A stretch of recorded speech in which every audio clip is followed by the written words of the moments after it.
রান্নাটা করতে আমার মোটামুটি ভালোই লাগে। ছোট থেকেই আমার এই রান্না শেখার ভীষণ আগ্রহ। মা বা যেই হোক নতুন কিছু রান্না করলেই পাশে দাঁড়িয়ে দাঁড়িয়ে আমি একটু একটু করে শিখতাম। শেখার কোনো বয়স নেই, এখনও সেই অভ্যেসটাই রয়ে গেছে। যার হাতে যে রান্নাটা আমার খেতে ভালো লাগে তার সাথে রেসিপিটা জেনে নিয়ে নিজে একবার করার চেষ্টা করি। আজকে সেরকমই একটা কাণ্ড হয়েছে। অনেকটা দুঃসাহস আর মনের একরাশ ইচ্ছা দিয়ে আজকে বানিয়েছিলাম 3.5 কেজি মাটন কষা। এই রান্নাটা আমি শিখেছিলাম আমার বাপির কাছ থেকে। বাপির হাতে আমার মাটন কষা খেতে ভীষণ ভালো লাগে। আমি না, সকলেরই ভালো লাগে, মাঝে মাঝে আবদার করলে বানিয়ে দেয়। তাই বাপির রান্নার কিছু কিছু টিপস ফলো করেই আজকের রান্নাটা আমি করেছিলাম।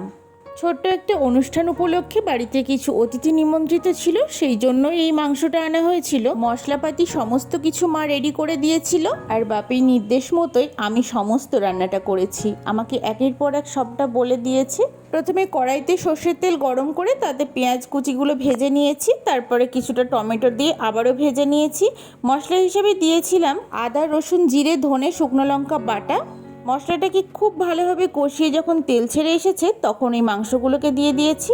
তারপরে ধীরে ধীরে কষিয়ে নিয়েছি, অবশ্যই গ্যাসটাকে লো ফ্লেমে রেখে। যেহেতু মাংস কষানোর সময় আমি কোনো রকম জল ব্যবহার করিনি, সেই জন্য সমানে নাড়াতে হচ্ছিল যাতে তলায় লেগে না যায়।